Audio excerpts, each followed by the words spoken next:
Hello दोस्तों, स्वागत है आपका मेरे यूट्यूब चैनल परीक्षा प्लान में। तो कैसे हैं आप लोग? आई होप अच्छे होंगे। तो जैसा कि आप लोगों को पता है कि एसएसटी के प्रीवियस ईयर के क्वेश्चन मैं सॉल्व करवा रही हूं। 2012 वाले पेपर से मैंने शुरुआत की है। पिछले वीडियो में मैंने 21 जनवरी 2024 वाला पेपर लिया था। ये पेपर 7 जुलाई 2024 वाला है।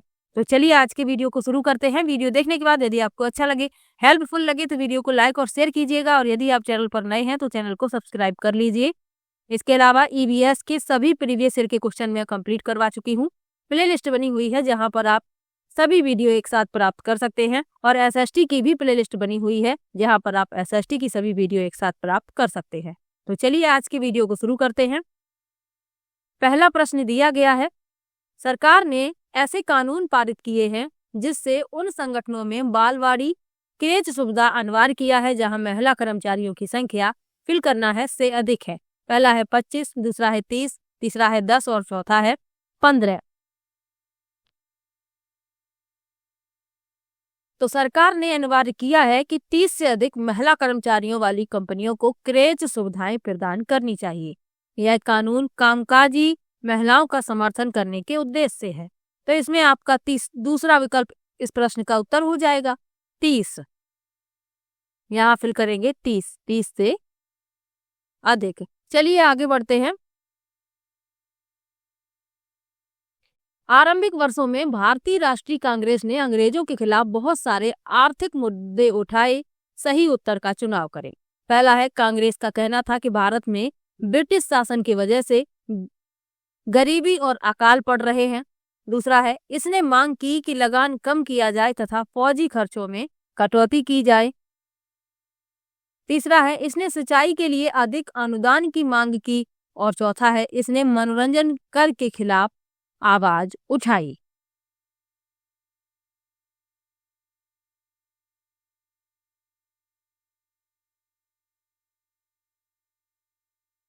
तो इसमें पूछा गया है कि आरंभिक वर्षों में भारतीय राष्ट्रीय कांग्रेस ने अंग्रेजों के खिलाफ बहुत सारे आर्थिक मुद्दे उठाए। सही उत्तर का चुनाव करें। तो इसमें पहला सही है, कांग्रेस का कहना था कि भारत में ब्रिटिश शासन की वजह से ही गरीबी और अकाल पड़ रहे हैं, और कांग्रेस ने मांग की कि लगान कम किया जाए तथा फौजी खर्चों में कटौती की जाए। तो इसमें पहला और दूसरा सही है। तीसरा विकल्प इस प्रश्न का उत्तर हो जाएगा, केवल 1 और 2। अब जो तीसरे और चौथे लिखे हैं ये भी सही है, लेकिन प्रश्न में क्या पूछा गया है? आरंभिक वर्षों में। तो आरंभिक वर्षों में जो मुद्दे उठाए गए थे, जिनके लिए आवाज उठाई गई थी, वो पहले और दूसरे ही हैं। इनके लिए बाद में मांग की गई थी। तो हमें आरंभिक वर्षों के बताने हैं, तो पहला और दूसरा इसमें सही है। तीसरा विकल्प इस प्रश्न का उत्तर हो जाएगा। चलिए आगे बढ़ते हैं।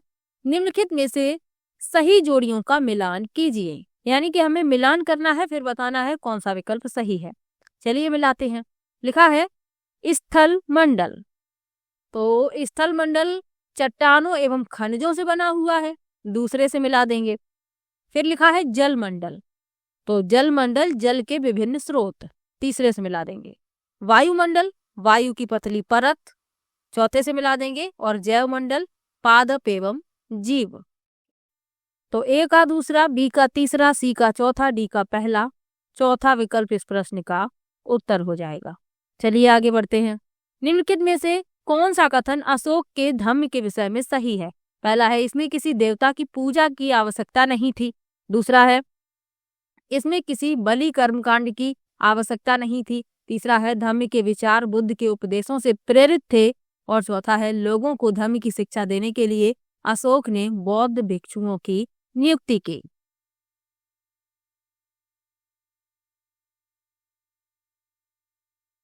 तो अशोक का जो धम्म था वह एक धार्मिक सिद्धांत के बजाय नैतिक और नैतिक दिशा निर्देशों का समूह था। अब इसमें जो धर्म के विषय में सही है वह बताने हैं। तो इसमें किसी देवता की पूजा की आवश्यकता नहीं थी, इसमें किसी बलि कर्मकांड की आवश्यकता नहीं थी। धर्म के जो विचार थे वह बुद्ध के उपदेशों से प्रेरित थे। चौथे में लिखा है, लोगों को धर्म की शिक्षा देने के लिए अशोक ने बौद्ध भिक्षुओं की नियुक्ति की। ये इसमें गलत है। ए बी सी सिर्फ सही है, दूसरा विकल्प इस प्रश्न का उत्तर हो जाएगा। चलिए आगे बढ़ते हैं। नीचे दो कथन ए और बी 19वीं शताब्दी में चमड़े का काम करने वालों के संदर्भ में हैं। दो कथन दिए गए हैं। पहला लिखा है, पहले विश्व युद्ध के दौरान सेना के लिए जूतों की जबरदस्त मांग पैदा हो गई थी। बी में लिखा है, सामान्य जातियों के लोगों ने इस अवसर को देखा और सेना हेतु जूते आपूर्ति के लिए तैयार हो गई। तो प्रथम विश्व युद्ध 1914 से 1918 तक है।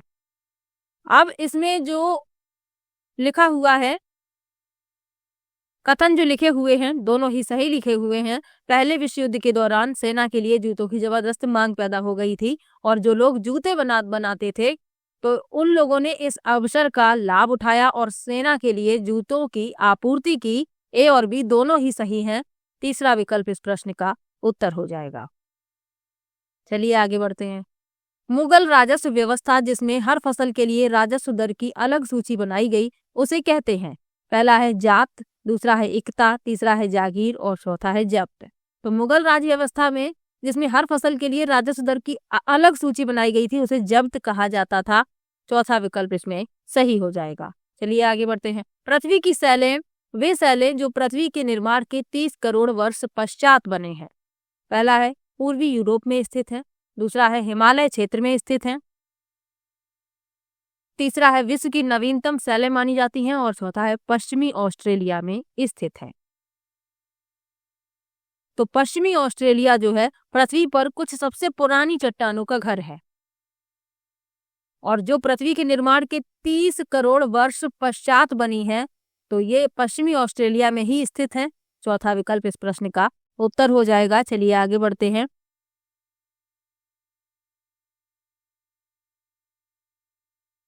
अगले प्रश्न में मिलान करना है। चलिए मिलाते हैं फिर देखते हैं कौन सा विकल्प सही है। लिखा है भेदभाव, तो इसे मिलाएंगे तीसरे से। महिला को रोजगार की अनुमति नहीं क्योंकि वह परिवार शुरू कर रही है, वह गर्भवती है, यानी कि ये भेदभाव को प्रदर्शित कर रहा है। तीसरे से मिला देंगे। उसके बाद लिखा है असमानता, तो समान कार्य के लिए अलग वेतन। रूढ़िवादिता, लड़कियां खाना बनाने और भोजन पकाने में अच्छी हैं, खाना बनाने या भोजन पकाने में अच्छी हैं। और पूर्व धारणा, ग्रामवासी अंधविश्वासी है। तो ए का तीसरा है, बी का पहला है, सी का चौथा है और डी का दूसरा है, यानी कि जो दूसरा विकल्प है यही इस प्रश्न का उत्तर हो जाएगा। चलिए आगे बढ़ते हैं। निम्नलिखित में से कौन से युग्म सही सुमेलित हैं?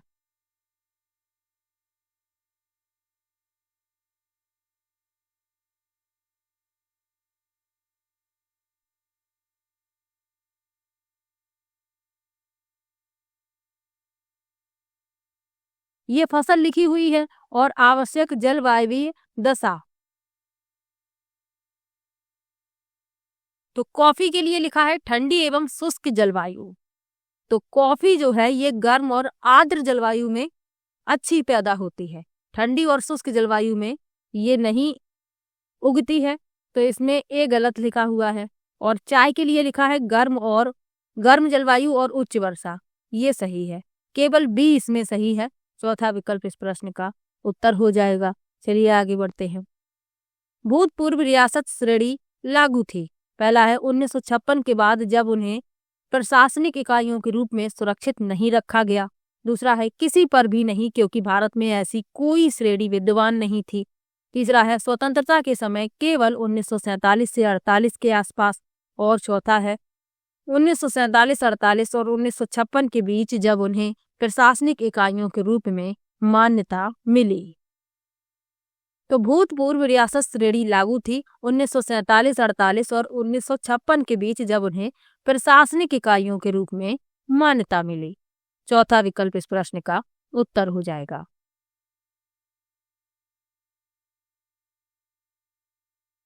अगला प्रश्न है अतीत में व्यक्तियों व वस्तुओं के संदर्भ में निम्नलिखित का मिलान कीजिए, उपयुक्त विकल्प का चुनाव कीजिए। मिलान करना है फिर बताना है कौन सा विकल्प सही है। लिखा है बेरी गाजा, तो इसे मिला देंगे दूसरे से, भरूच। फिर लिखा है श्रेणी, शिल्पकारों तथा व्यापारियों के संग। चौथे से मिला देंगे। एरिटाइन पात्र, इसे पहले से मिला देंगे। मोहर लगे लाल चमकदार बर्तन और गृहपति स्वतंत्र कृषक, तीसरे से मिला देंगे। तो इसमें आपका ए का दूसरा, बी का चौथा, सी का पहला और डी का तीसरा, यानी कि जो तीसरा विकल्प है यही इस प्रश्न का उत्तर हो जाएगा। अब इनके बारे में जान लीजिए। जो बेरी गाजा है इसे भरूच भी कहा गया है। ये भारत का एक प्राचीन बंदरगाह था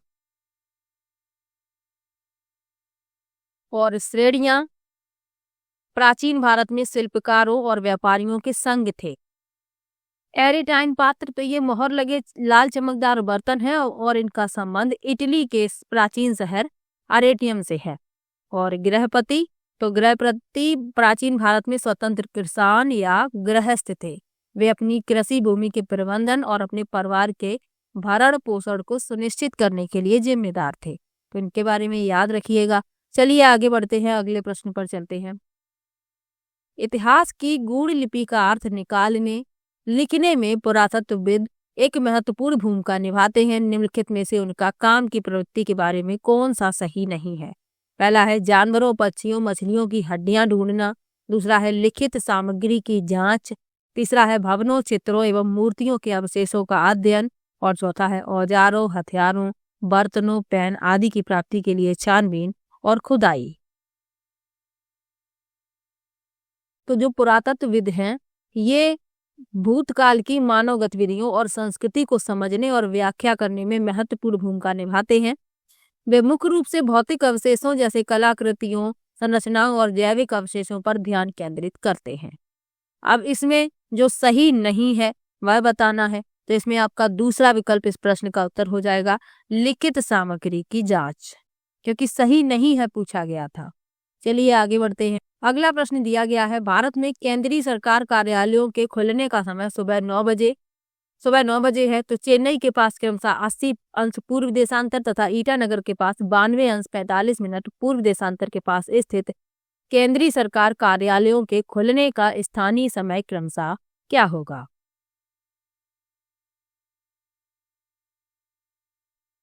तो भारत में केंद्रीय सरकार कार्यालयों के खुलने का समय हमें दिया गया है 9 बजे और 80 अंश पूर्व देशांतर और ईटानगर के पास 92 अंश 45 मिनट पूर्व देशांतर के पास स्थित जो कार्यालय है उनका खुलने का समय पूछा गया है। तो पहला विकल्प है क्रमशः सुबह के 8:50 बजे तथा सुबह के 9:41 बजे।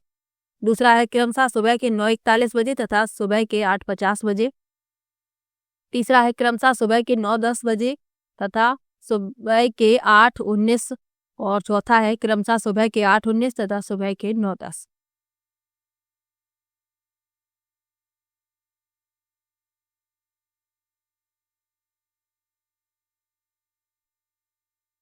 तो भारतीय मानक समय जो है 82.5 अंश पूर्वी देशांतर पर आधारित है। अब इसमें कहा गया है कि 80 अंश पूर्व देशांतर यानी कि 82.5 और ये 80 अंश पूर्व देशांतर पर जो कार्यालय स्थित है यानी कि इसमें से 80 को हम घटा दें तो हमारे पास मिलेगा 2.5 और प्रत्येक एक अंश घूमने के लिए 4 मिनट का समय लगता है। तो 2.5 अंश घूमने के लिए कितना समय लगेगा? 4 का गुणा कर देंगे 10 मिनट। अब इसमें पूछा गया है सुबह के 9 बजे भारतीय मानक समय पर जो कार्यालय खुलते हैं। तो चेन्नई के पास 80 अंश पूर्व देशांतर पर कार्यालय कितने बजे खुलेगा? तो ये खुलेगा 9 में से 10 मिनट कम कर दीजिए यानी कि 8:50 पे खुलेगा। और यहाँ पर जो विकल्प पहला आप देख रहे हैं इसी में 8:50 लिखा हुआ है, हमें क्रम से बताना है। चलिए दूसरा भी निकाल लेते हैं कैसे निकलेगा। दूसरा हमें कहा गया है कि ईटानगर के पास जो कार्यालय स्थित है 92 अंश 45 मिनट पूर्व देशांतर पर स्थित है। तो 80.5 इसमें से घटा देंगे तो हमें मिलेगा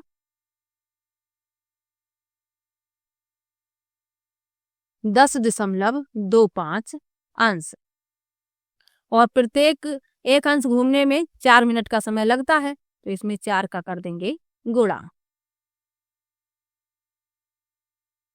गुणा करने पर हमें मिलेगा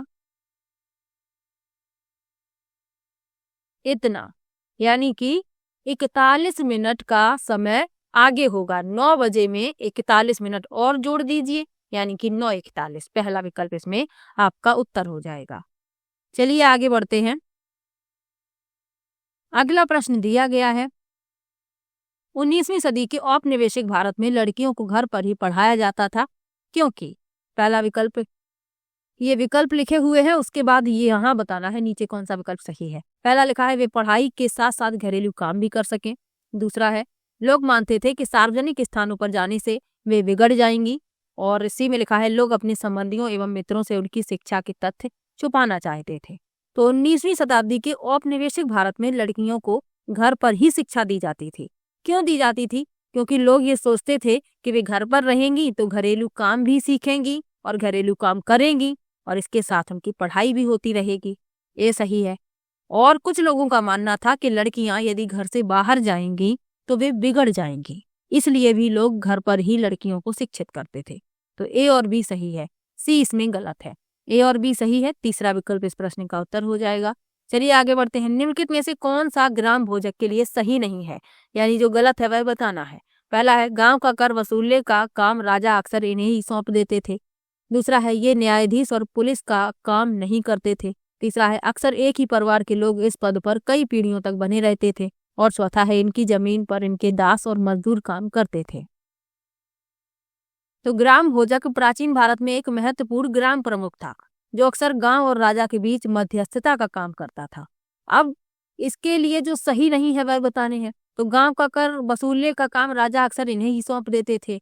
ये न्यायाधीशों और पुलिस का भी काम करते थे, और इसमें लिखा है कि नहीं करते, तो ये गलत हो गया और गलत ही पूछा गया था, तो दूसरा विकल्प इस प्रश्न का उत्तर हो जाएगा। चलिए आगे बढ़ते हैं। नीचे जो कथन ए और बी श्री नारायण गुरु के संदर्भ में है। पहला लिखा है उनके अनुसार सारी मानवता की एक ही जाति है। दूसरा है उन्होंने सभी को सभी गुरुओं में विश्वास रखने के लिए प्रेरित किया। सही विकल्प का चयन करें।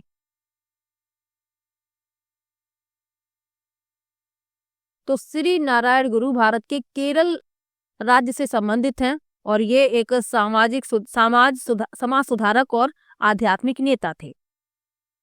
अब इसने जो पहला लिखा हुआ है उनके अनुसार सारी मानवता एक ही जाति है, ये सही है। और बी में लिखा है कि उन्होंने सभी को सभी गुरुओं में विश्वास रखने के लिए प्रेरित किया, ये गलत है। तो इसमें सिर्फ ए सही है लेकिन बी गलत है। पहला विकल्प इस प्रश्न का उत्तर हो जाएगा। चलिए आगे बढ़ते हैं। निम्नलिखित युगलों का मिलान कीजिए। हमें मिलान करना है, फिर बताना है कौन सा विकल्प सही है। चलिए मिलाते हैं। लिखा है सेल, तो सेल आग्नेय सेल, द्रवित, मैग्मा। अवसादी सेल, तो इसे मिला देंगे तीसरे से, हवा और जल के द्वारा एक स्थान से दूसरे स्थान पर पहुंचाकर जमा कर दिए जाते हैं। और कायांतरिक सेल उच्च ताप एवं दाब के कारण परिवर्तित हो जाते हैं। सेलें 3 प्रकार की होती हैं, आग्नेय, अवसादी और कायांतरित। ये तीनों ही यहाँ पर लिखी हुई हैं। तो इसमें आपका चौथा विकल्प सही हो जाएगा, ए का दूसरा, बी का तीसरा, सी का पहला। चलिए आगे बढ़ते हैं। वायुमंडल की किस परत में वायु की बहुत पतली परत होती है? पहला है समताप मंडल, दूसरा है मध्य मंडल, तीसरा है वाय वायुमंडल और चौथा है बहिर्मंडल। तो वायुमंडल की किस परत में वायु की बहुत पतली परत होती है? बहिर्मंडल में। चौथा विकल्प इस प्रश्न का उत्तर हो जाएगा। चलिए आगे बढ़ते हैं। एक बड़े आधार और पतली चोटी वाला जनसंख्या पिरामिड दर्शाता है। पहला है उच्च जन्म दर, दूसरा है वृद्ध आयु वर्ग में उच्च मृत्यु दर, तीसरा है तुलनात्मक रूप से अधिक युवा जनसंख्या और चौथा है शिशुओं में मृत्यु की अधिक दर या संख्या। अब इसमें बताने हैं कौन से सही है। तो एक बड़े आधार और पतली चोटी वाला जो जनसंख्या पिरामिड होता है, ये क्या दर्शाता है? ये दर्शाता है उच्च जन्म दर, यानी कि नीचे का जो आधार होता है वह चौड़ा होता है, तो जो जन्म दर है वह उच्च है। वृद्ध आयु वर्ग में उच्च मृत्यु, क्योंकि जो ऊपर जो है वह बिल्कुल पतली चोटी हो जाती है जनसंख्या पिरामिड की, तो वृद्ध आयु वर्ग में उच्च मृत्यु दर दर्शाती है।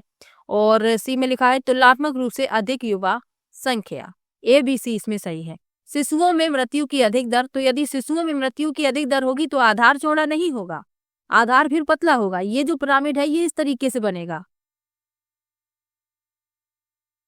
आधार चौड़ा और ये ऊपर बिल्कुल पतला होता जाएगा। तो यही तो दिखाया जा रहा है, यानी कि बड़े आधार और पतली चोटी वाला जनसंख्या पिरामिड जो दर्शाता है। तो इसमें ए बी सी सही है, दूसरा विकल्प इस प्रश्न का उत्तर हो जाएगा।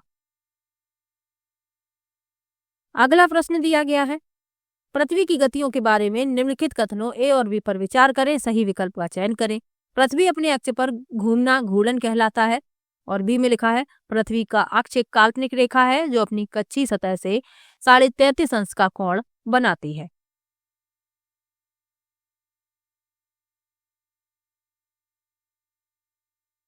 तो पहला तो सही है, पृथ्वी जो है दो प्रकार की गति करती है, एक अपने अक्ष पर घूमती है और दूसरी गति सूर्य के चारों ओर परिक्रमा करती है। तो अपने अक्ष पर घूमना घूर्णन गति कहलाता है और सूर्य के चारों ओर गति करना परिक्रमण गति कहलाता है। अब इसमें पहला सही लिखा हुआ है। बी में लिखा है कि पृथ्वी का अक्ष एक काल्पनिक रेखा है जो अपनी कच्ची सतह से 33.5 अंश का कोण बनाती है, तो ये गलत है। जो पृथ्वी का अक्ष है ये अपने कच्ची सतह से 23.5 अंश का कोण बनाती है, 33.5 अंश का नहीं बनाती। तो ए इसमें सही है, सिर्फ केवल ए सही है, तीसरा विकल्प इस प्रश्न का उत्तर हो जाएगा। चलिए आगे बढ़ते हैं। निम्नलिखित में से कौन सा कथन 12वीं सदी की मंदिर निर्माण में प्रयुक्त शिल्प विज्ञान तकनीक के विकास के बारे में सही है? पहला है अधिरचना का भार शिखरों पर डाल दिया जाता था, दूसरा है निर्माण में बलुआ पत्थर व पत्थर के छोटे टुकड़ों के मिश्रण का तेजी से प्रयोग होने लगा।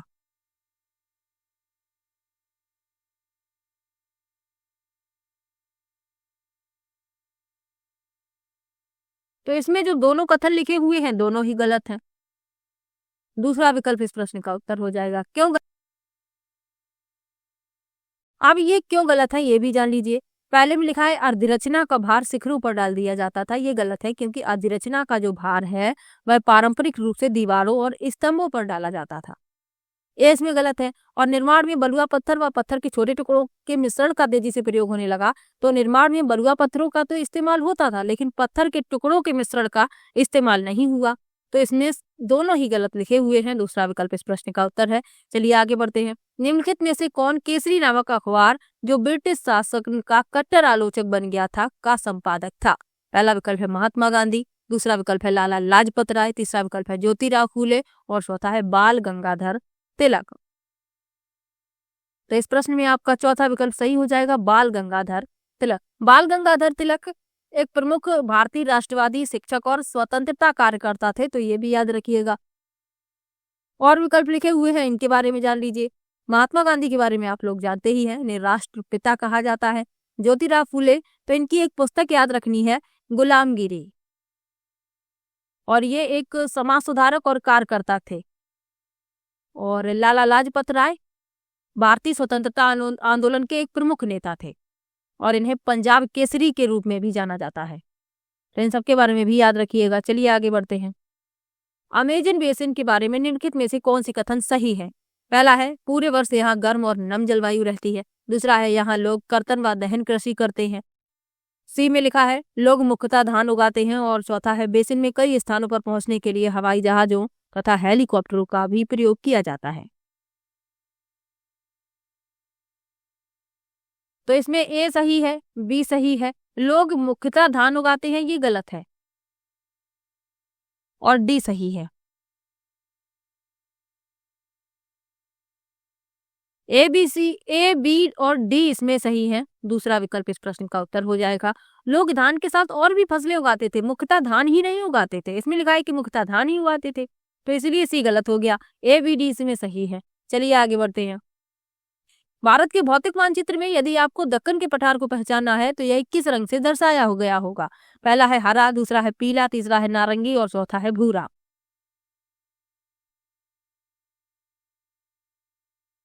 तो दक्कन पठार जो है पश्चिमी और दक्षिण भारत में एक बड़ा पठार है जो अपने ऊंचे इलाके के लिए जाना जाता है। अब इसमें पूछा गया है कि यह किस रंग से दर्शाया गया होगा मानचित्र में, तो यह पीले रंग से दर्शाया गया होगा, दूसरा विकल्प इसमें सही है। और विकल्प लिखे हुए हैं, इनके बारे में जान लीजिए। हरा रंग आमतौर पर मैदानों और कम ऊंचाई वाले क्षेत्रों को दर्शाने के लिए प्रयोग किया जाता है। नारंगी रंग अक्सर पीले रंग से थोड़ी अधिक ऊंचाई के लिए उपयोग किया जाता है और भूरा रंग बहुत अधिक ऊंचाई के लिए उपयोग किया जाता है। तो इन सब के बारे में भी आपको याद रखना है। चलिए आगे बढ़ते हैं। निम्नलिखित में से मृदा अपरदन और चीड़ता को नियंत्रित करने के उपायों का चयन कीजिए। पहला है मल्च बनाना, दूसरा है अति चराई, तीसरा है वेदिका फार्म और चौथा लिखा है बीज की फसल उगाना। तो इसमें ए सही है, मल्च बनाना, वेदिका फार्म, बीज की फसल उगाना। लेकिन अति चराई ये इसमें गलत है क्योंकि उपाय पूछे गए हैं मृदा अपरदन और चीड़ता को नियंत्रित करने से, और अति चराई से तो मृदा अपरदन और चीड़ता और अधिक होगी। तो ए, सी और डी इसमें सही है। चौथा विकल्प इस प्रश्न का उत्तर हो जाएगा। अगला प्रश्न है, विविधता में एकता मुहावरा किसने दिया? पहला विकल्प है सुभाष चंद्र बोस, दूसरा विकल्प है सरदार वल्लभ भाई पटेल, तीसरा विकल्प है पंडित जवाहरलाल नेहरू और चौथा है मोहनदास करमचंद गांधी। इसके पहले भी ये प्रश्न कई बार पूछा गया है। विविधता में एकता मुहावरा दिया है पंडित जवाहरलाल नेहरू ने। तीसरा विकल्प इसमें सही हो जाएगा। चलिए आगे बढ़ते हैं। ए और बी कथनों पर सर्वोच्चता के संदर्भ में विचार कीजिए और सही उत्तर का चयन कीजिए। ए लिखा है कंपनी ने दावा किया कि उसका अधिकार सर्वोच्च नहीं था, और बी में लिखा है अपने हितों की रक्षा के लिए वह भारतीय रियासतों का अधिग्रहण करने या उनको अधिग्रहण की धमकी देने का अधिकार कंपनी अपने पास मानती थी।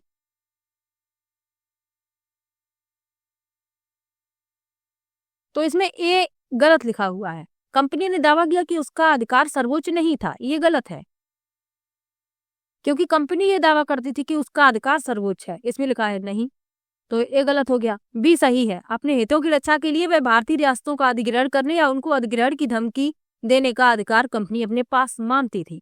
तो इसमें ए गलत है लेकिन बी सही है। दूसरा विकल्प इस प्रश्न का उत्तर हो जाएगा। चलिए आगे बढ़ते हैं। अगला प्रश्न दिया गया है, लद्दाख के बारे में निम्न कथनों पर विचार कीजिए तथा सही विकल्प का चुनाव कीजिए। पहला लिखा है लद्दाख से होकर बहुत सी नदियां बहती हैं। बी में लिखा है अधिक ऊंचाई होने के कारण यहाँ की जलवायु अत्यधिक ठंडी है। सी में लिखा है हिमालय के वृष्टि छाया क्षेत्र में होने के बावजूद यहाँ उच्च वर्षा पाई जाती है। और चौथा लिखा है यह क्षेत्र बर्फीली हवाओं एवं तेज जलाने वाले ताप का अनुभव करता है। अब लद्दाख के बारे में जो सत्य कथन है वह बताने हैं। तो लद्दाख से होकर बहुत सी नदियां बहती हैं, ये सही है। लद्दाख में कई नदियां बहती हैं जिनमें सिंधु, जांस्कर, श्योक ये सभी नदियां शामिल हैं। तो पहला इसमें सही हो गया। अधिक ऊंचाई होने के कारण यहाँ की जलवायु अत्यधिक ठंडी है, ये सही है। लद्दाख को छोटा तिब्बत भी कहते हैं और शीत मरुस्थल भी कहते हैं, तो साथ में ये भी याद रखिएगा। हिमालय की वृष्टि छाया क्षेत्र में होने के बावजूद यहाँ उच्च वर्षा पाई जाती है, ये गलत है क्योंकि हिमालय के वृष्टि छाया में होने के कारण लद्दाख में बहुत कम वर्षा होती है। इसे इसीलिए शीत मरुस्थल कहा जाता है, ठंडा रेगिस्तान। और डी सही लिखा हुआ है, यह क्षेत्र बर्फीली हवाओं एवं तेज जलाने वाले ताप का अनुभव करता है। तो इसमें ए, बी और डी सही है, यानी कि आपका दूसरा विकल्प इस प्रश्न का उत्तर हो जाएगा। चलिए आगे बढ़ते हैं।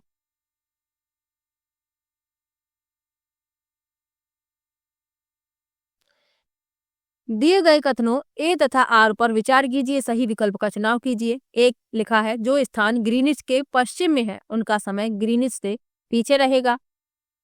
और आर में लिखा है पृथ्वी पूर्व से पश्चिम की ओर चक्कर लगाती है तथा सूर्य पूर्व दिशा में जल्दी उगता है।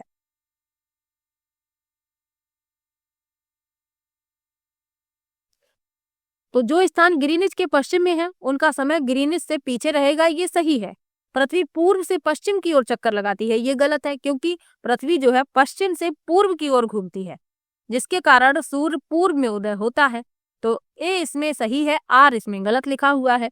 ए सही, आर गलत, पहला विकल्प इस प्रश्न का उत्तर हो जाएगा। चलिए आगे बढ़ते हैं। अकबर ने निम्नलिखित में से किन सरदारों को वतन जागीर दिया था? पहला है सिसोदिया राजपूत, दूसरा है भारतीय मुसलमानों, तीसरा है सिखों और चौथा है मराठों।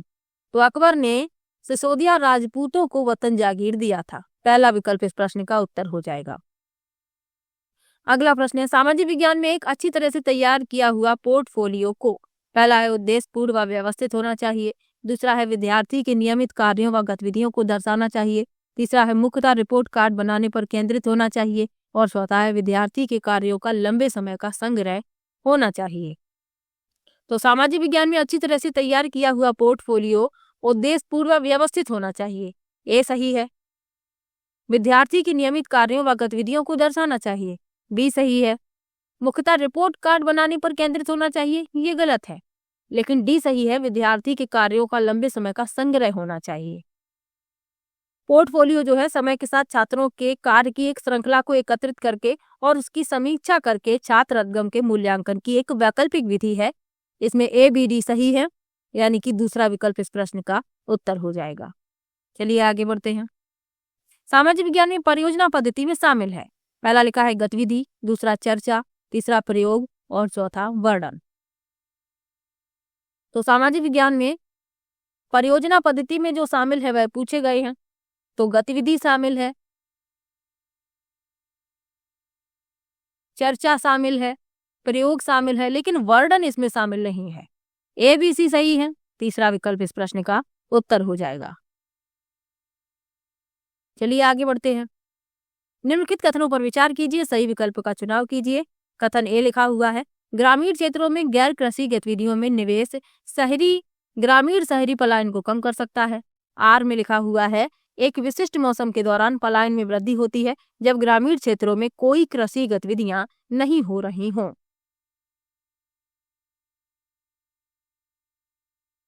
तो दोनों ही सही लिखे हुए हैं। आर ए की सही व्याख्या भी है। ग्रामीण क्षेत्रों में गैर कृषि गतिविधियों में निवेश ग्रामीण शहरी पलायन को कम कर सकता है और एक विशिष्ट मौसम के दौरान पलायन में वृद्धि होती है, यानी कि ग्रामीण क्षेत्र से लोग शहरी क्षेत्रों में जाते हैं क्योंकि ग्रामीण क्षेत्र में जो कृषि गतिविधियां होती हैं उस समय में नहीं हो रही होती हैं, इसलिए लोगों को पलायन करना पड़ता है। तो कथन ए और आर दोनों सही है। आर ए की सही व्याख्या है, तीसरा विकल्प इस प्रश्न का उत्तर हो जाएगा। चलिए आगे बढ़ते हैं। निम्नलिखित में से कौन से प्रश्न संज्ञानात्मक प्रक्रिया के विश्लेषणात्मक पक्ष को आंकते हैं? पहला है, वे राष्ट्रीय पाठ्यचर्या उद्देश्य क्या है जिनको धरोहर संबंधी परियोजना के द्वारा संपादित किया जा सकता है। दूसरा लिखा है, इतिहास की गतिविधियां ए विज्ञान, बी कला एवं प्रबंधन अध्ययनों के शोध में कैसे सहायक हैं। सी में लिखा है, विविध भारतीय कार्यक्रमों को कितनी क्षेत्रीय भाषाओं एवं स्थानीय बोलियों में प्रसारित किया गया था।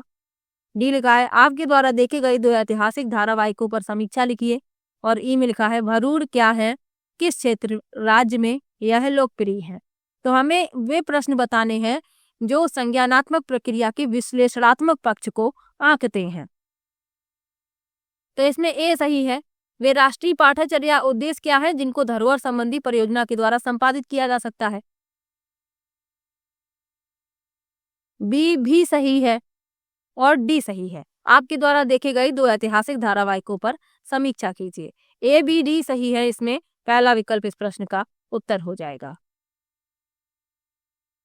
अब विश्लेषणात्मक प्रश्नों में छात्रों को जटिल अवधारणाओं को तोड़ना और संबंधों की जांच करना और जानकारी का आलोचनात्मक मूल्यांकन करना शामिल होता है, ये भी आपको जानना जरूरी है।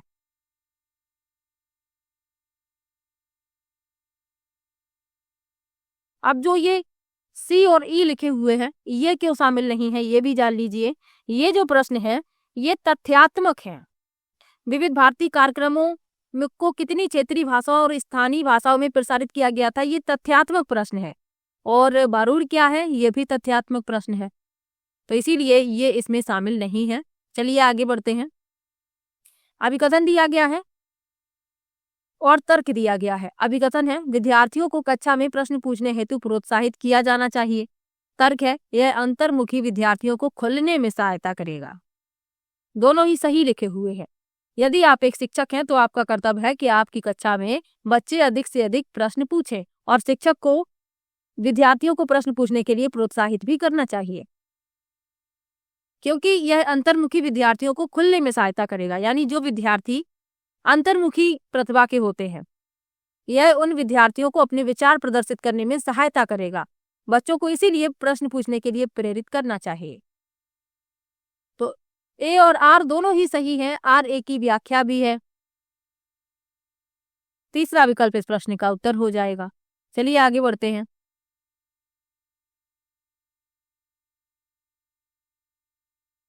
निम्न में से क्या एक परियोजना कार्य जिससे छात्रों को प्रामाणिक वास्तविक दुनिया की समस्या समाधान के द्वारा अर्जित किया जा सकता है? पहला है रचनात्मकता और नवीनता में वृद्धि, दूसरा है सहयोग और टीम वर्क को बढ़ावा देना, तीसरा है समालोचनात्मक सोच कौशल का विकास और चौथा है विषयी ज्ञान और कौशल में सुधार। तो पूछा गया है कि क्या एक परियोजना कार्य जिसमें छात्रों को प्रामाणिक वास्तविक दुनिया की समस्या समाधान के द्वारा अर्जित किया जा सकता है? तो इसमें आपका तीसरा विकल्प सही हो जाएगा, समालोचनात्मक सोच कौशल का विकास। अगला प्रश्न, भारतीय संविधान में स्वतंत्रता, समानता व बंधुत्व के विचार लिए गए थे। पहला है रूसी क्रांति से, दूसरा है मैग्ना कार्टा से, तीसरा है अमेरिकन क्रांति से और चौथा है फ्रांसीसी क्रांति से। तो भारतीय संविधान में स्वतंत्रता, समानता और बंधुत्व के विचार लिए गए थे फ्रांसीसी क्रांति से। चौथा विकल्प इसमें सही हो जाएगा। 1789 में शुरू हुई फ्रांसीसी क्रांति से स्वतंत्रता, समानता और बंधुत्व के प्रमुख सिद्धांत सामने आए।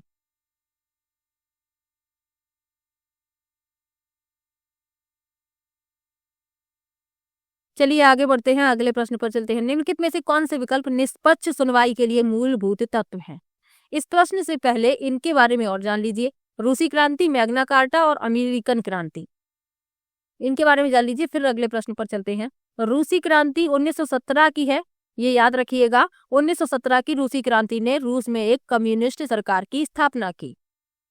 मैग्ना कार्टा 1215 में हस्ताक्षरित मैग्ना कार्टा संवैधानिक कानून के इतिहास में एक आधारशिला दस्तावेज है, खासकर इंग्लैंड में। और अमेरिकन क्रांति 1715 से 1783 तक, इसके परिणाम स्वरूप संयुक्त राज्य अमेरिका की स्वतंत्रता और एक लोकतांत्रिक सरकार का निर्माण हुआ। अब चलते हैं अगले प्रश्न पर। लिखा है निम्न में से कौन से विकल्प निष्पक्ष सुनवाई के मूलभूत तत्व हैं? पहला लिखा है मुकदमा जनता के सामने खुली अदालत में चलाया जाता है। बी में लिखा है आरोप पत्र और अभियोजन पक्ष द्वारा पेश किए गए सभी साक्ष्यों की एक प्रति आरोपी को दी जाती है। सी लिखा है बचाव पक्ष के वकील को अभियोजन पक्ष की ओर से पेश किए गए सारे गवाहों से जिरह करने का मौका नहीं दिया जाता है। और डी में लिखा है न्यायाधीश अदालत के सामने वकीलों द्वारा दिए गए कथनों के आधार पर फैसला करते हैं।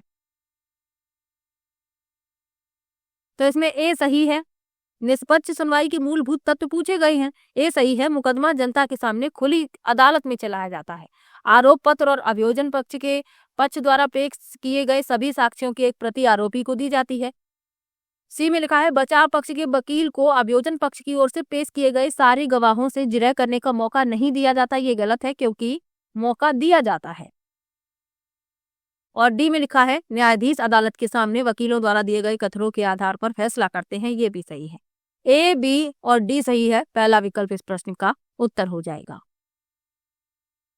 अगला प्रश्न है निम्नलिखित में से कौन सी मूल्यांकन विधि सबसे ज्यादा उपयुक्त होगी जबकि छात्र छोटे छोटे समूहों में कार्य कर रहे हो और छात्रों का अलग अलग मूल्यांकन करना हो?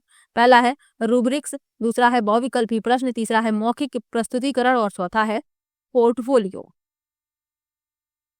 तो प्रश्न में कहा गया है कि कौन सी मूल्यांकन विधि सबसे ज्यादा उपयुक्त होगी जबकि छात्र छोटे छोटे समूहों में कार्य कर रहे हों और छात्रों का अलग अलग मूल्यांकन करना हो? तो इसमें ए सही है रूब्रिक्स और डी सही है पोर्टफोलियो। बहुविकल्पी प्रश्न और मौखिक प्रस्तुतिकरण इसमें शामिल नहीं होगा। रूब्रिक्स क्या है इसके बारे में जान लीजिए। पोर्टफोलियो के बारे में तो आपको बताया ही था। रूब्रिक्स प्रत्येक सदस्य के योगदान के मूल्यांकन के लिए विशिष्ट मानदंड प्रदान करते हैं जो समूह सेटिंग में व्यक्तिगत प्रदर्शन का आकलन करने में मदद करता है। ए और डी इसमें सही है। दूसरा विकल्प इस प्रश्न का उत्तर हो जाएगा। चलिए आगे बढ़ते हैं। भारत के किस क्षेत्र में आदिवासी समुदायों की सघनता सबसे अधिक है? पहला है पूर्वी भारत में, दूसरा है पश्चिम भारत में, तीसरा है उत्तर भारत में और चौथा है दक्षिण भारत में। तो पूर्वी भारत, विशेष रूप से झारखंड, उड़ीसा और पश्चिम बंगाल जैसे राज्यों में आदिवासी समुदायों की सबसे अधिक संख्या है। तो इसमें आपका पहला विकल्प सही हो जाएगा, पूर्वी भारत। अगला प्रश्न है सामाजिक विज्ञान पाठ्यचर्या में अनेकत्व की संकल्पना को निम्नलिखित में से कौन सा कथन सटीकता से प्रदर्शित करता है? सही विकल्प का चयन करें। पहला लिखा है सामाजिक विज्ञान से कुछ परिप्रेक्ष्यों का निष्कासन, दूसरा है सामाजिक विज्ञान पाठ्यचर्या सामग्री में कठिन भाषा का उपयोग, तीसरा है एकल विचारधारा की प्रमुखता और चौथा है अनेक परिप्रेक्ष्यों और विविध दृष्टिकोणों को सम्मिलित करना। तो सामाजिक विज्ञान पाठ्यचर्या में अनेकत्व की संकल्पना को कौन सा कथन सटीकता से दर्शाता है? तो वह है अनेक परिप्रेक्ष्यों और विविध दृष्टिकोणों को सम्मिलित करना। चौथा विकल्प इस प्रश्न का उत्तर हो जाएगा। अगला प्रश्न, कथन ए और बी पर विचार कीजिए, सही विकल्प का चयन कीजिए। ए दिया गया है प्राकृतिक विज्ञान सामाजिक विज्ञान से श्रेष्ठ है और यह होनहार विद्यार्थियों का क्षेत्र है। बी में लिखा है सामाजिक विज्ञान सामाजिक सांस्कृतिक और विश्लेषणी कौशलों को प्रदान करने के लिए आवश्यक, जो वर्तमानीय स्वतंत्र विश्व में समन्वय बैठाने के लिए आवश्यक है।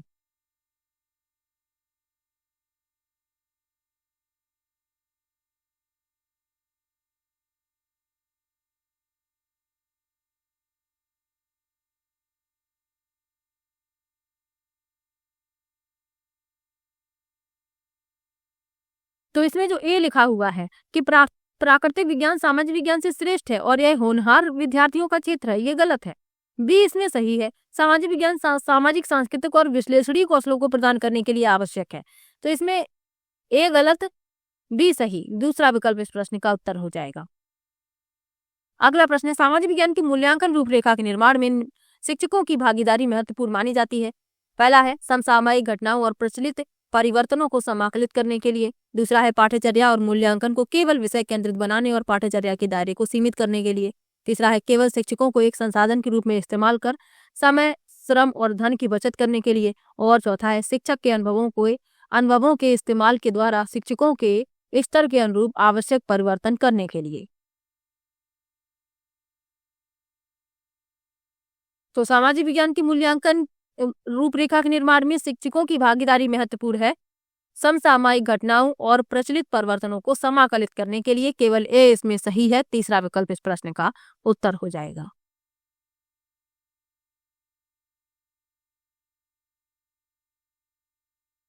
अगला प्रश्न दिया गया है, अभिकथन है, तर्क है। सामाजिक विज्ञान ने तथ्यों से वस्तुगत एवं क्रमबद्ध मार्ग से निपटने हेतु अपनी स्वयं की विशिष्ट विधियां विकसित की हैं। तर्क है, प्राकृतिक विज्ञान से भिन्न सामाजिक विज्ञान में लोकप्रिय भावनाओं के दबाव से तथ्यों के अवलोकन एवं विश्लेषण को पृथक करना कठिन है। अब इसमें बताना है कौन से सही हैं।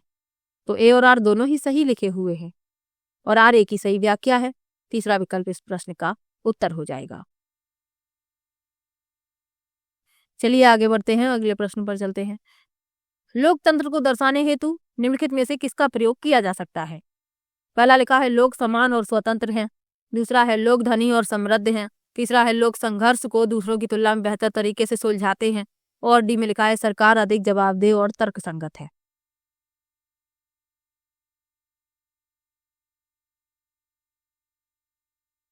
तो इस प्रश्न में चारों ही सही लिखे हुए हैं।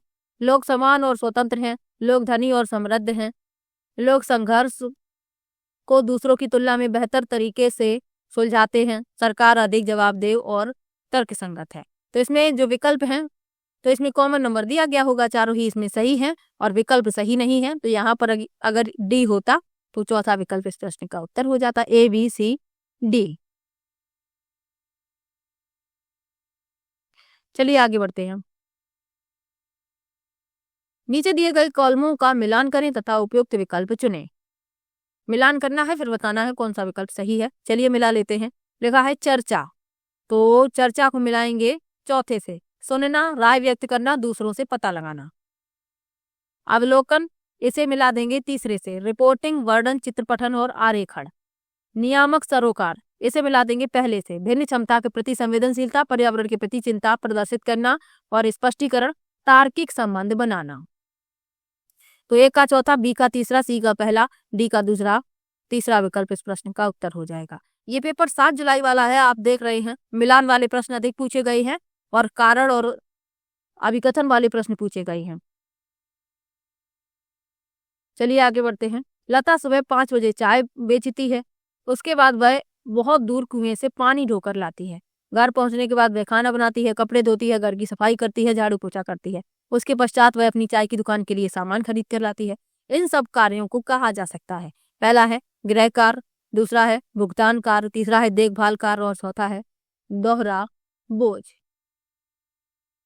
तो लता सुबह चाय भी बेचती है, फिर पानी भी ढोकर लाती है, फिर घर का काम भी करती है, कपड़े धोती है, घर की सफाई करती है, झाड़ू पोछा करती है। फिर ये सब काम खत्म करने के बाद फिर दुकान के लिए सामान भी खरीदने जाती है। तो इन सब कार्यों को कहा जाएगा दोहरा बोझ, यानी गृह कार्य भी करती है, बाहर का काम भी करती है। चौथा विकल्प इस प्रश्न का उत्तर हो जाएगा। अगला प्रश्न दिया गया है, संविधान एक क्षेत्र में रहने वाले लोगों के बीच नागरिक नामक संबंध निर्धारित करता है, और यह को भी निर्धारित करता है। पहला है लोगों और सरकार के बीच संबंध, दूसरा है पड़ोसी देशों और सरकार के बीच संबंध, तीसरा है लोगों और कंपनियों के बीच संबंध, और चौथा है पड़ोसी देशों के बीच संबंध। तो संविधान एक क्षेत्र में रहने वाले लोगों के बीच नागरिक नामक संबंध निर्धारित करता है, और यह लोगों और सरकार के बीच संबंध को भी निर्धारित करता है। पहला विकल्प इस प्रश्न का उत्तर हो जाएगा। अगला प्रश्न है, राष्ट्रीय चिकित्सा आयोग की चिकित्सा आचार संहिता में कहा गया प्रत्येक चिकित्सक को जहां तक संभव हो उन दवाओं को निर्धारित करना चाहिए जो कहलाती हैं। पहला है जेनेरिक दवाइयां, दूसरा है प्राचीन उपचार, तीसरा है आनुवांशिक दवाइयां, और चौथा है वैश्विक ब्रांड। तो इसमें आपका पहला विकल्प सही हो जाएगा, जेनेरिक दवाइयां। अब जेनेरिक दवाइयां क्या होती हैं? जेनेरिक दवाइयां वे दवाइयां होती हैं जो खुराक, शक्ति, प्रशासन के मार्ग, गुणवत्ता, प्रदर्शन और इच्छित उपयोग में ब्रांड नाम दवाओं के समान होती हैं। वे आमतौर पर अपनी ब्रांडेड समकक्षों की तुलना में कम कीमत पर बेची जाती हैं। तो पहला विकल्प इस प्रश्न का उत्तर है। चलिए आगे बढ़ते हैं। ग्रामीण भारत में एक बड़ी संख्या में जो लोग भूमिहीन हैं जबकि उनकी जीविका का मुख्य स्रोत कृषि है कहलाते हैं। पहला है सीमांत किसान, दूसरा है प्रवासी श्रमिक मजदूर, तीसरा है कृषि मजदूर, और चौथा है छोटे किसान। तो इसमें आपका बी सही है, प्रवासी श्रमिक मजदूर और कृषि मजदूर। बी और सी सही है, चौथा विकल्प इस प्रश्न का उत्तर हो जाएगा। अगला प्रश्न है, भेदभाव विषय पर चर्चा करने के लिए निम्नलिखित में से कौन सा संसाधन प्रासंगिक है? पहला है बी आर अम्बेडकर के भारत लौटने के पश्चात रहने हेतु स्थान ढूंढने के अनुभवों का वृत्तांत, दूसरा है एक विज्ञापन में कपड़े धोते हुए महिला को दर्शाना, तीसरा है अशोक के अभिलेखों की लिपि, और चौथा है मानवाधिकारों की वैश्विक घोषणा। तो हमें भेदभाव विषय पर चर्चा करनी है, तो बी आर अम्बेडकर के भारत लौटने के पश्चात रहने हेतु स्थान ढूंढने के अनुभवों का वृत्तांत। पहला विकल्प इस प्रश्न का उत्तर हो जाएगा। डॉक्टर बी आर अम्बेडकर को भारतीय संविधान का जनक कहा जाता है, आपको ये भी याद रखना है। चलिए आगे बढ़ते हैं। विविधता विषय पर कार्य करने हेतु एक अध्यापिका अपनी कक्षा के 30 विद्यार्थियों को छोटे छोटे समूहों में बांटना चाह रही है। निम्नलिखित में से समूह निर्माण का कौन सा तरीका सबसे उचित होगा? पहला है विद्यार्थियों के पिछली परीक्षा में आए अंकों के घटते क्रम में, दूसरा है विषम यादृच्छिक समूह जो किसी खेल पर आधारित हो, तीसरा है विद्यार्थियों की सुविधा अनुसार, और चौथा है आगे से पीछे के क्रम में बैठने के क्रम के अनुसार। तो इसमें आपका दूसरा विकल्प सही हो जाएगा, विषम यादृच्छिक समूह जो किसी खेल पर आधारित हो। यादृच्छिक समूहन छात्रों के समूहों में संगठित करने की एक विधि है जिसमें उनकी योग्यता, पृष्ठभूमियों, कौशलों और विशेषताओं का विविध मिश्रण सम्मिलित होता है। चलिए आगे बढ़ते हैं। निम्नलिखित में से कौन आलोचनात्मक चिंतन कौशल को विकसित करने का अवसर प्रदान करता है? पहला है शाहजहानाबाद में मुगल शहर तैयार करने में यमुना ने क्या भूमिका निभाई, दूसरा है प्रेस वार्ता का क्या प्रयोजन है, सरकार क्या कर रही है इस पर सूचना प्राप्त करने में प्रेस वार्ता कैसे आपकी सहायता करती है, तीसरा लिखा है निदर्शी उदाहरणों के साथ बाजारों में अंतर कीजिए, डी में लिखा है एक लोक सेवक के लिए यह आवश्यक है कि वह राजनीतिक रूप से तटस्थ हो, व्याख्या करें, और ई में लिखा है जल की उपलब्धता बस्ती प्रतिरूप को प्रभावित करने का एक मुख्य कारक है, चर्चा करें। तो आलोचनात्मक चिंतन कौशल को विकसित करना है। आलोचनात्मक चिंतन अवलोकन, अनुभव, तर्क या संचार से एकत्रित जानकारी का सक्रिय और कुशलतापूर्वक विश्लेषण, मूल्यांकन और संश्लेषण करने की प्रक्रिया है। इसमें ए सही है, बी सही है, डी सही है, ई सही है। ई सी इसमें गलत है, ए बी डी ई इसमें सही है। पहला विकल्प इस प्रश्न का उत्तर हो जाएगा, ए बी डी ई। चलिए आगे बढ़ते हैं। कच्चा कच्ची की दीवारों पर भारतीय संविधान में उद्घृत मौलिक अधिकारों और कर्तव्यों को लिखा गया। यह बच्चों को मुख्यता के द्वारा सिखाता है। पहला है याद करना, दूसरा है तर्क, तीसरा अवलोकन, और चौथा है कल्पना। तो कच्चा कच्ची की दीवारों पर मौलिक अधिकार और कर्तव्यों को लिखा गया है। यह बच्चों को मुख्यता अवलोकन के द्वारा सिखाता है। तीसरा विकल्प इसमें सही हो जाएगा। छात्र नियमित रूप से इन प्रदर्शनों का अवलोकन करते हैं और बार बार उसी चीज को वे देखते हैं, पढ़ते हैं तो उन्हें याद हो जाता है। चलिए आगे बढ़ते हैं। आप अपने क्षेत्र के भूकंप पीड़ित व्यक्तियों की वास्तविक व सही स्थिति के बारे में जानकारी एकत्र करने के लिए किस विधि का प्रयोग करेंगे? पहला है परियोजना विधि, दूसरा है समस्या समाधान विधि, तीसरा है खोजबीन पूछताछ विधि और चौथा है सर्वेक्षण विधि। तो हमसे पहले ही कहा गया है कि अपने क्षेत्र के भूकंप पीड़ित व्यक्तियों की वास्तविक व सही स्थिति के बारे में जानकारी एकत्र करना है तो सर्वेक्षण विधि का प्रयोग करेंगे। चौथा विकल्प इस प्रश्न का उत्तर हो जाएगा। अगला प्रश्न दिया गया है, भारतीय संविधान के अनुसार इस प्रकार का आरक्षण समानता के अधिकार का उल्लंघन नहीं है। पहला है भाई भतीजावाद के आधार पर रोजगार सुनिश्चित करना, दूसरा है राजनेताओं के सगे संबंधियों को नौकरी देना, तीसरा है समान अवसर सुनिश्चित करने के लिए किसी के साथ विशेष व्यवहार अपनाना और चौथा है जिन राज्यों से प्रतिनिधि या मंत्री चुनकर आते हैं उन राज्यों के लोगों को नौकरियां देना। तो हमसे पूछा गया है कि भारतीय संविधान के अनुसार इस आरक्षण का समानता के अधिकार का उल्लंघन नहीं है। तो इसमें तीसरा विकल्प इस प्रश्न का उत्तर हो जाएगा, समान अवसर सुनिश्चित करने के लिए किसी के साथ विशेष व्यवहार अपनाना। अगला प्रश्न दिया गया है, अभिकथन है और कारण है। अभिकथन है नैतिक मूल्य पढ़ाए भी जा सकते हैं, कारण है सामाजिक विज्ञान वह विषय है जिसमें सभी आधारभूत मूल्य पढ़ाए जा सकते हैं। तो ए तो सत्य है, नैतिक मूल्य पढ़ाए जा सकते हैं, लेकिन आर इसमें असत्य लिखा हुआ है। सामाजिक विज्ञान वह विषय है जिसमें सभी आधारभूत मूल्य पढ़ाए जा सकते हैं, ये गलत है।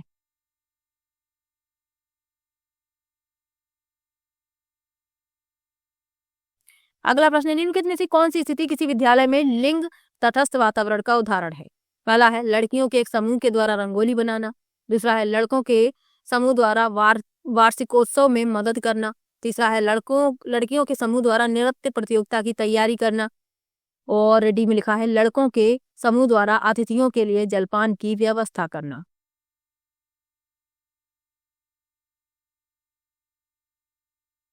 तो लिंग तटस्थ वातावरण क्या है? तो यह लिंग तटस्थ वातावरण वह होता है जहां गतिविधियां, जिम्मेदारियां और भूमिकाएं पारंपरिक लिंग रूढ़िवादिता के आधार पर निर्धारित नहीं की जाती हैं। तो इसमें जो लिंग तटस्थ वातावरण के उदाहरण हैं, तो लड़कों के समूह द्वारा वार्षिकोत्सव में मदद करना और लड़कों के समूह द्वारा अतिथियों के लिए जलपान की व्यवस्था करना। बी और डी इसमें सही है, दूसरा विकल्प इस प्रश्न का उत्तर हो जाएगा। अगला प्रश्न है, सामाजिक विज्ञान की शिक्षिका बच्चों को अपनी कक्षा के लिए नियम बनाने को कहती हैं और ये नियम एक चार्ट पेपर पर लिखे जाते हैं। सभी बच्चे इन नियमों के पालन की सहमति देते हैं। यह चार्ट कक्षा में चिपका दिया जाता है ताकि छात्र इसे संदर्भ के तौर पर प्रयोग में ला सकें। इस गतिविधि को निम्न में से किस संप्रत्यय को पढ़ाने हेतु प्रारंभिक गतिविधि के रूप में लिया जा सकता है? पहला है प्रजातंत्र, दूसरा बाजार, तीसरा विविधता और चौथा हास्याकरण। तो इसमें आपका पहला विकल्प सही है, प्रजातंत्र। चलिए आगे बढ़ते हैं। आखिरी प्रश्न है, नैदानिक मूल्यांकन का प्रयोजन उद्देश्य है। पहला है विद्यार्थियों के लक्षणों के बारे में सूचना प्राप्त करना, दूसरा है विद्यार्थियों के पूर्व ज्ञान के बारे में जानना, तीसरा है विद्यार्थियों को श्रेणी में वर्गीकृत करना और चौथा है विद्यार्थियों को आंकना। तो नैदानिक मूल्यांकन क्या है? एक प्रकार की मूल्यांकन को संदर्भित करता है जो शिक्षण शुरू होने से पहले या सीखने की प्रक्रिया के दौरान छात्रों की विशिष्ट सीखने की आवश्यकताओं, शक्तियों और कमजोरियों और संभावित चुनौतियों का निदान करने के लिए डिजाइन किया गया है। अब इसमें लिखा है इसके उद्देश्य हैं, प्रयोजन के उद्देश्य। तो ए सही है, विद्यार्थियों के लक्षणों के बारे में सूचना प्राप्त करना। बी सही है, विद्यार्थियों के पूर्व ज्ञान के बारे में जानना। विद्यार्थियों को श्रेणियों में वर्गीकृत करना और विद्यार्थियों को आंकना, ये इसके उद्देश्य नहीं है। ए और बी सही है, दूसरा विकल्प इस प्रश्न का उत्तर हो जाएगा। तो ये पेपर था 7 जुलाई 2024 वाला। किसी भी प्रश्न में आपको डाउट हो आप कमेंट बॉक्स में जरूर लिखिएगा। मिलते हैं नेक्स्ट वीडियो में, तब तक के लिए बाय बाय।